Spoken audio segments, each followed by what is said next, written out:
There we go. Welcome, welcome, welcome to another exciting episode of the Business Combat Live Show. I'm going to be your host for the next few minutes, and I'll be bringing on my good friend, Adam Kifer. And we're going to talk about some different ways that you can build your business, some things that you should be doing, some things that you shouldn't be doing. So if you've got something to write with, now would be a good time to have it ready. Take some good notes because Adam always drops a ton of knowledge, and that's part of the Business Combat group. And what we're trying to do is help you build your business and make it better. Because I know I'm speaking for both Adam and I when I say we are tired of seeing martial arts school owners struggle. And part of our mission and passion right now is to help as many business owners as we can just stop struggling and start not surviving, but thriving and just making all the money that they deserve. And listen, if you're a martial arts school owner and you can hear my voice right now, you deserve more. And you're probably not charging enough. And we can show you how to do that and fix that too. But I'm going to bring on our first and only guest for the day. All of a sudden, I'm doing the Tonight Show with Jay Leno. And I'm going to do that. And I'm going to click that. And I'm going to go like that. Hey, it's Adam Kifer. Hey, what's up? How's it going, man? It's going good. How are you? I am excellent. I cannot complain whatsoever. Awesome. There we are. We're side by side. I could, but no one would care, so it doesn't matter. That's right. That is right. Look at that. And I even got a professional title for you today. Oh, nice. It's Relentless fancy, Marketing. Man. Yeah, I'm getting there, right? I'm getting there. We have to fix it, right? Relentless Marketing. No, it's Relentless Media. It's Relentless Media. Okay, good. So I don't have to update it. Yeah, you got it right. Perfect. How about that? I got one. I got one right. All right, Adam. So thank you for being here. I know you're a busy dude, and I'm glad that we could carve out time on our schedules to do this. I know you're taking off for another event. You are in high demand these days. I'm just going to learn at this one. Okay. I'm going to listen for once. That's awesome.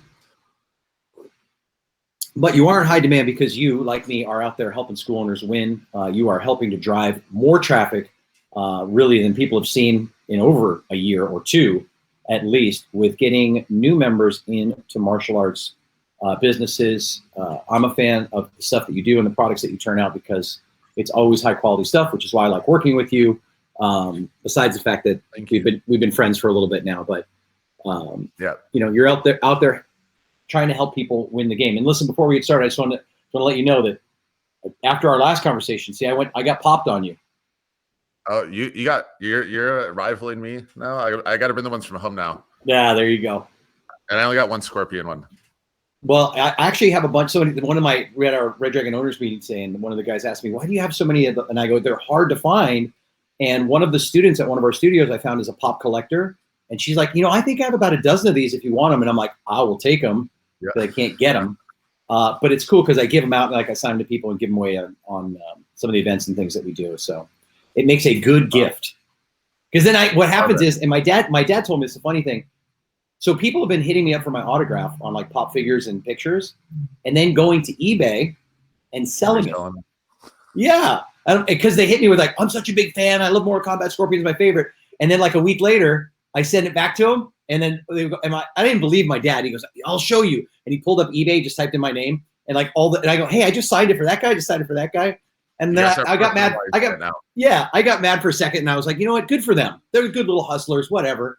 My dad's all, "You should do that." And I'm like, dude, I don't need like 30. I'm not selling my autograph. I'm not like Star Trek third level, like, oh, I'm going to go to this. And I just never really believed in that. Just Chris, mine is not on eBay. It's right. I can't even see what. Yeah, that's why I wrote to Adam. I wrote to Adam on yours on purpose. Yeah, you can put that on eBay. That's awesome. Yeah. All right, so let's dive in, man. So, you and I both work with a lot of school owners, and sometimes, well, I would say most of the time, they're amenable to the ideas and the concepts that we give them because they want to win and they want something new. But a lot of times as well, we also hear a lot of, I guess you would call limiting beliefs, right? Where they have this mindset and for whatever reason they have it, whether they were brainwashed by their instructor or whatever, they just didn't come up in a system or didn't have systems to help them grow their business. They get these excuse factories that just start playing over in their head. And you and I both know that mindset of especially a small business owner, entrepreneur, is probably the single biggest factor in determining your success. And if you're telling yourself the negative Nelly stories over, I can't, I won't, I don't, it doesn't work, you keep doing that, then you start to believe it. Yeah. So you did a really cool post today that was like the top 10 excuses that people tell themselves to prevent success. So what were some of those, and what do you have as far as takeaways on that? So these were pretty generic because I wanted to appeal to everyone, not just martial arts school owners. But they're the things that we always tell ourselves, like in our head, right? I'll start Monday. It's not my fault, which if you own a business, anything that happens in your business, it's your fault. It's your responsibility. I can't do it. That person got lucky. They're in a different area than me. Like all of these different things, right? I don't have enough money to do that. So these are all things that we tell ourselves to really justify why we are in the position that we're in. And we also use it a lot of times to justify when we compare ourselves to someone else, right? When we compare our business to someone else's business, we start giving ourselves all these stupid excuses in our brain to tell us why that person's evil because they're super successful and why we're not at their level, right? Mm-hmm. Whether it's saying, hey, that person has a McDojo or whatever things that we tell ourselves. And really all that does is limit our potential. The first thing I said was like, hey, it's not my fault. That is the quickest way to go out of business. Like, because as soon as you start not taking responsibility for what's happening in your business, okay, you have no ability to be able to fix it because you're not taking ownership of it. As soon as you take ownership of the good and the bad in your business, now you have the ability to fix those things. But if you don't believe that you have ownership over problems in your business, then you're also going to believe that you don't have the ability to fix those things, which is a load of crap. So I think the biggest thing on the list is like start taking responsibility. And I was talking with Kelly Murray earlier. We do like a weekly mastermind call for our clients. And we were talking about how when it comes to staffing issues, like when one of your employees makes a mistake, it's still your fault. Like you got to look back. Like I always think, did I communicate correctly to my employee? Did I train them correctly? Do I have systems for what they just made a mistake for? Because if there's no system or guideline for them to follow, that's my fault. That's not on them, right? So if we're really taking full responsibility for our business, we're asking ourselves those right questions before placing the blame on anything. And that's well. Listen, that hey, I'm gonna jump in there because what you just said was actually really profound. Because I thought back to me. So probably 5 or 6 years ago, that what you just said about taking ownership when your staff messes up was really something that was ingrained in my brain the opposite way when I was coming up and learning. Right? It was never the owner of the studio's fault. It was always the instructor, the assistant instructor, the front office. They screwed up. It was this instead of this, right? And I think it was Gary Vee that said it's easier to point fingers than it is to point thumbs. And so when that's a great quote. Yeah, I stole it. So so that was like I said, like 5, 6 years ago, that was the biggest flip for me. I stopped, and it was hard. I mean, it was hard. I wanted to blame. I can't believe you answered the phone wrong. I can't believe you didn't sign up that intro. I can't believe you taught that class that way. And then I finally, it just flipped. And I was like, it's my fault. I didn't rehearse those phone scripts with them. I didn't practice the enrollment process with them. I didn't give them guidance on how to teach a better class. At the end of the day, it was my fault. And when I started taking that ownership and diving deep and working with my staff and the team that helped me to stop assuming that they knew everything that I knew, because I've been doing this since 4, that my business grew. It exploded. 150, 200, 300, 350. And all of a sudden it was like magic because I pointed the thumbs instead of pointing the fingers. And listen, to this day, I'm going to tell you, it's still hard. Matter of fact, I had an incident last night at my studio where one of my front office ladies was, a person walked in to ask about martial arts. She never stood up. And that's courtesy 101. Somebody comes in to talk to you. You're sitting at the desk typing, like, stand up. Hi, how are you? My name is, what's your name? And it totally went off script. And of course, guess what? They didn't book an appointment. They didn't sign up, walked right out the door. So, and I wanted to get mad. I'm like, oh my God, how many? But then again, I'm like, okay, that's on me. But sometimes I want to go, that's on you. Yeah. So it's hard, man. It's hard. But I also think it makes it easier to coach them up once you do that too, because it gets you to be self-aware more of, all right, do I need to do better coaching myself up on this and being more efficient with communication and how I'm explaining things? Or is this just a moment that's showing me, hey, I need to spend more time with this employee or this team member to help coach them up? Because I think a lot of times we get so involved with the business that we don't give enough of that one-on-one time with our employees to coach them in those opportunities, which I think can be easily fixed. If you think about like a 15-minute private lesson with a student, you get a lot done in 15 minutes with that one person. So Same thing with your staff, right? Like if you spend 15 minutes with them working on a skill or helping them to improve in a certain area, you're gonna see a big improvement in that. It's just figuring out in that moment, is it me that needs to be coached or is it the staff that needs to be coached? Right. And typically the answer is both. Yes. Right? Because listen, I know a lot, but I don't know it all. And I mess up on the regular. You know, you're the same way. You know, we're constantly evolving, constantly learning, constantly growing. Yeah. So it's you know, that my 2 cents on that. It's like if you're the other classic saying is if you're through learning, you're through. Because learning should always be evergreen, even to this day. If you're through learning, you're through earning. Yeah, there you go. Oh, that's it. Quote it, put at Adam Kifer, boom, done. New quote. So Jody and I were talking earlier this week, and he always has great quotes, but he says every school owner should be 51% student, 49% teacher. So it always goes back to what are things that I can learn and improve on and grow, because I always think of it this way too. If you have a purple belt running a school, right? Just hypothetical, purple belt's running a school. The students can only get up to a purple belt level. They can't get any past that. They can't grow any more than that instructor. So the same thing is true with us, with managerial skills, with business, with instruction, staff development. If we're only at this level, our team can only hit that ceiling. They're not going to be able to go any higher. So we have to increase our level to give more room to grow for our team members. And I think it's easy to get caught up in the day-to-day and forget that to work on ourselves.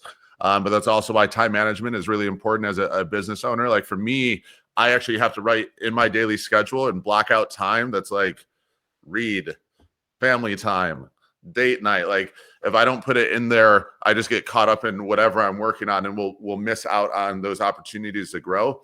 Mm-hmm. And if you're not a book guy, start listening to podcasts or audiobooks or whatever.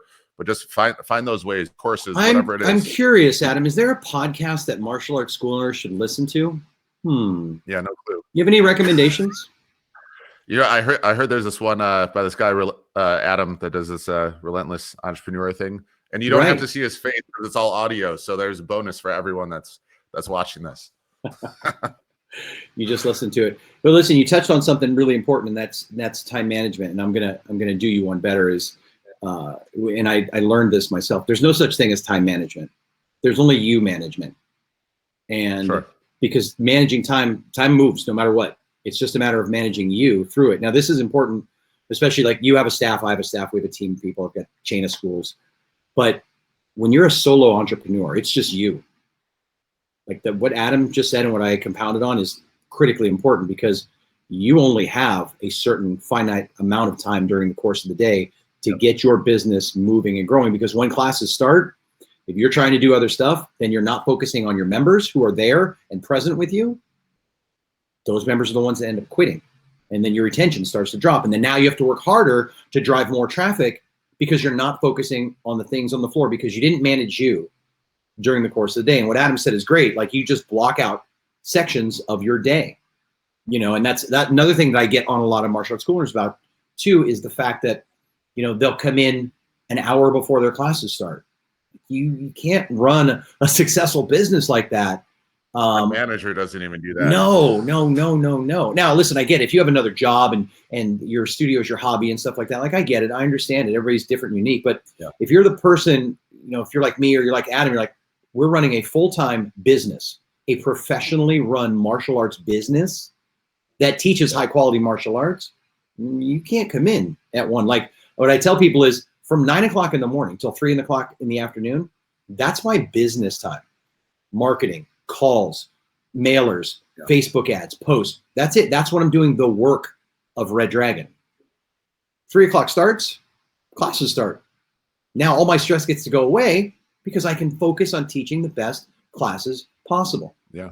You know, the end of the night comes, classes are done, team cleans up the school, make sure everything's set, and I'm off. Spend time with the family. So it's, you know, it sounds as easy as that, but again, like Adam, you and I have learned this through decades of trial and error, which is why it makes sense to get with the people who can help you fast track that. Like if you're tired of struggling, you're tired of trying to figure it all out on your own, like Adam's here, I'm here, you know, and we're here to help you. And like even after this video is done, if people have questions, like you can put them in the comments below and we'll get back to you. We'll answer those questions for you to help them win, because, you know, I was there. I was that single struggling school owner, you know, a long time ago. And, you know, there were people that helped me and guided me, you know, back in the like early 90s, Greg Silva, he was the guy that people looked up to. He had a school with 600 members. You know, the guy was killing it before anybody even thought about doing that. You know, he was ahead of the curve and ahead of his time. He still has good ideas and concepts today and still helps people out. So everybody's got somebody, you know, and that's kind of the thing. So we have a mastermind coming up March 19th and 20th in Huntington Beach, one of your favorite towns. Favorite. Yeah. So I thought, because you're going to be one of our awesome speakers there, because you always drop awesome content and knowledge. Thank you. I thought maybe we could do a little teaser of kind of some of the stuff that you're going to be talking about.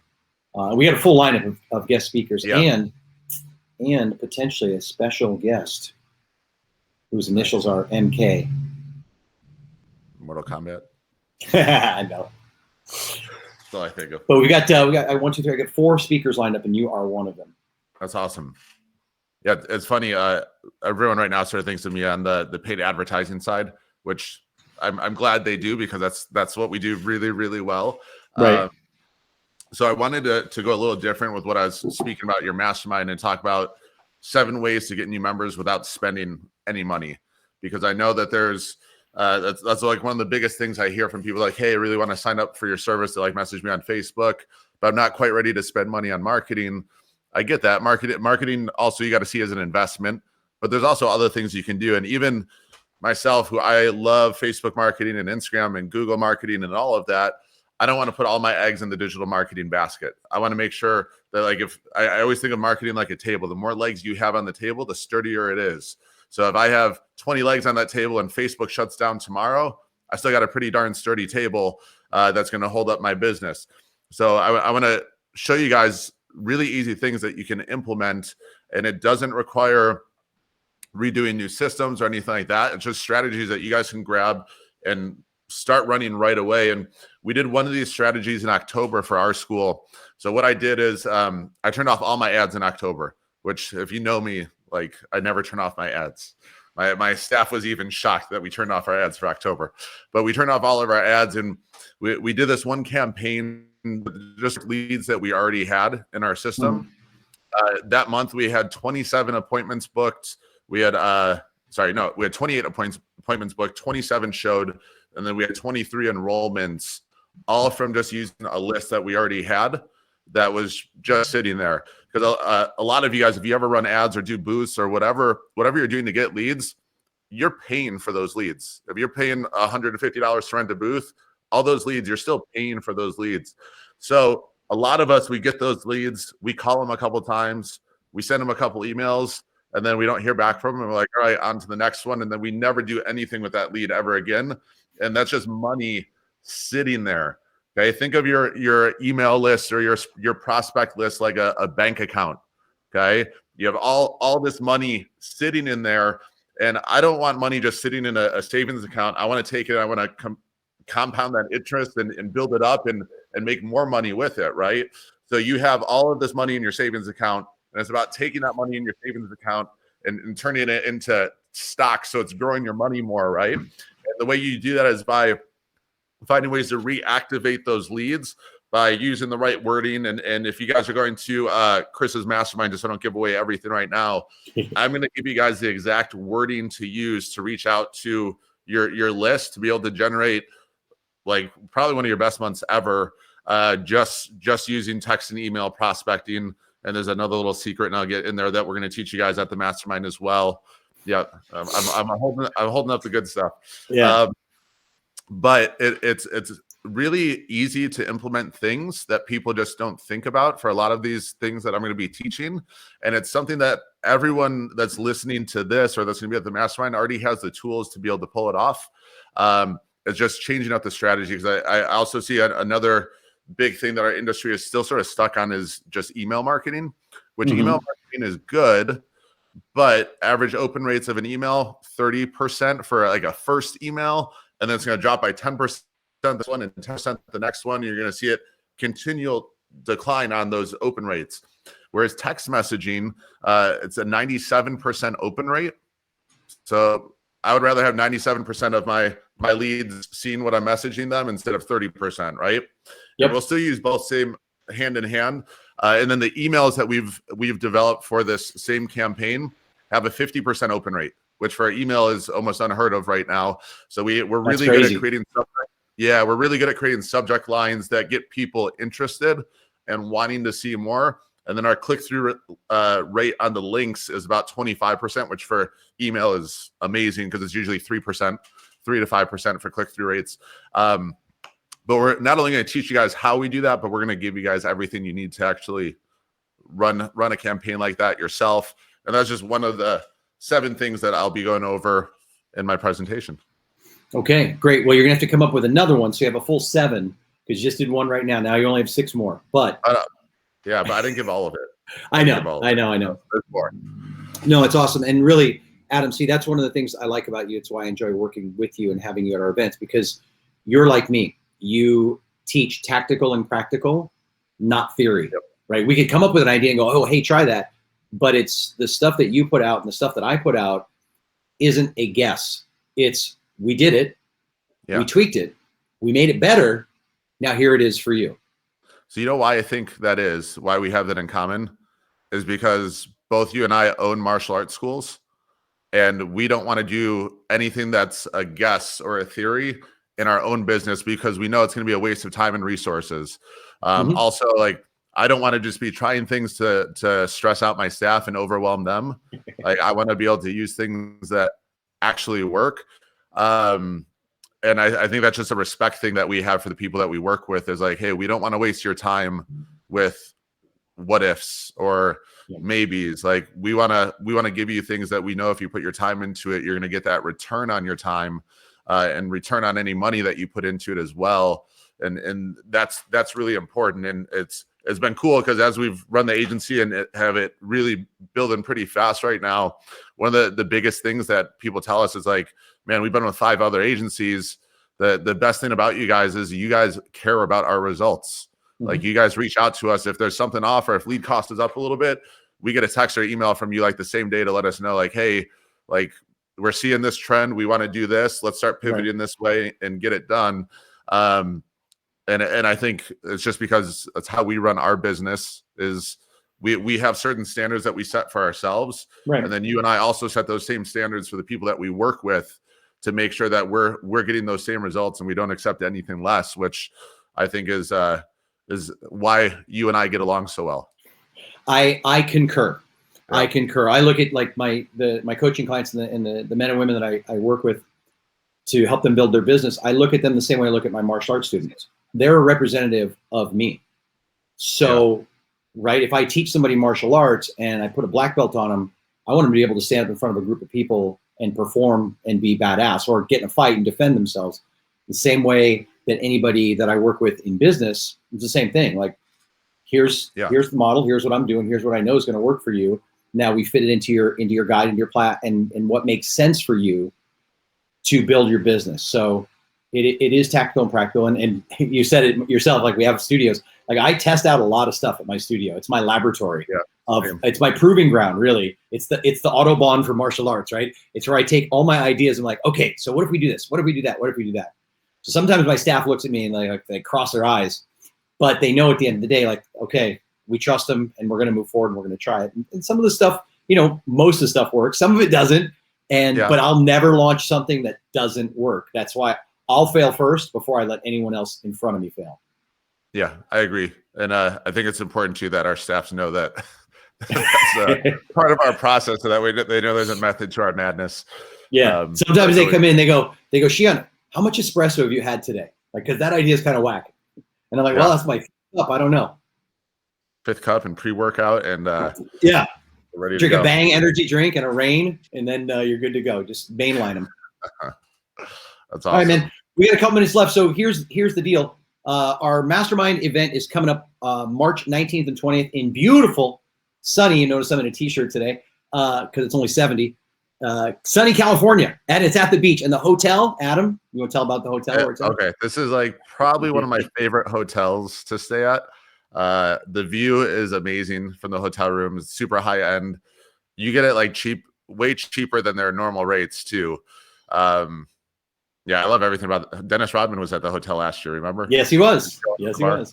Yeah, it's just awesome. They have a cool rooftop bar as well.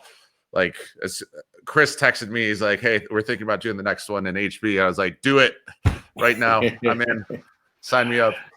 Yeah, it's amazing. It's a great atmosphere. Which is the good news. But the bad news, of course, is I only have room for 5 people because my coaching clients, some of your coaching clients are going to be there. And there's still social distancing going on, so we can only fit about 30 people in the room max. So the room's essentially filled. However, the good news is it's also going to be virtual. So we're gonna simulcast, we're gonna live cast. You'll see all the speakers, you'll see all the teaching, all the training. There'll be a portal where you get all the information downloads because you dropped a little secret. I'm gonna drop a secret. All of the people who attend are gonna be getting this blueprint right here. Nice. What if you could get 50 years of marketing and sales ops from a proven company, and you had it in your hands and you could open it up and go, oh, today I should do that, and then tomorrow that, and then tomorrow that? Yeah. But Chris, how are you giving 50 years of information when you're only 25? You just got a raise. That's it. So they're going to get that. We're going to live stream it. It's $197 for the weekend. Like, we're giving it away, but I want to help people. That discount will be good until March 4th, and then it goes up to its regular price, which you normally charge, which is $397. So you're going to get $200 off, $197. I'm going to put a link in this group, but only the first 5 people that want to come live can do it. And if you want to go virtual, like, we can do 20, 30 people, that's fine. We'll throw you up on the screen. You'll see everything as if you're there. It's really cool. We did that when we were in San Diego at our last mastermind. It worked out really well. We had Michael Burnoff there and a couple other people. You were there as well. Yep. So it's going to be awesome. So it's coming up March 19th and 20th. You can get good discounts on airline tickets. And the hotel, you're right. We got a sweet deal. The hotel is $249 a night, which is our discount rate. This hotel, like Adam said, is a high-end hotel. If you look on Travelocity and all hotel sites, it's $390 something a night. So we're getting it for $150 off. No resort fee. There's no resort fee. There's no extra hidden fees. That's it. So it's really cool. I'll put all the information in the link after this video post. But Adam, thank you, my friend, for being here, sharing your knowledge with everybody. I appreciate it. Thank you for all you're doing. I know you have pop doll envy now, so please get to work on getting a better collection. I don't think I can get any more collectibles. My wife might murder me. And you know what? I'm going to tell you something else. So I just heard, and I don't know how true it is, but my agent is actually looking into this. Someone sent me a screenshot. If you go to IMDb, which is the Internet Movie Database, that says me and Keith Cook are in the cast of the new Mortal Kombat film. Now, I don't know if that's true or if someone made that up, but I do have my agent looking into it because that means there might be a flashback in there. So we'll see. Ooh. So I hope people are excited about the new Mortal Kombat movie. Listen, I can't really say if I'm in it or not, but I just hope it's really good. It'll be good for business, like the Karate Kid is. Awesome. Everyone will want to be Scorpion. Don't say it. I was waiting for you to say it. Don't you make a Sub-Zero? No, don't you make a Sub-Zero reference. How dare you? All right, buddy. I know you're busy. I'll let you bounce. Thank you so much for being out. Sub-Zero pops next time. None. 0. 0.0. All right, dude. Thanks for being here. I will talk to you very soon. Sounds good. Thank you, Okay. man. Bye, Bye everybody. everyone.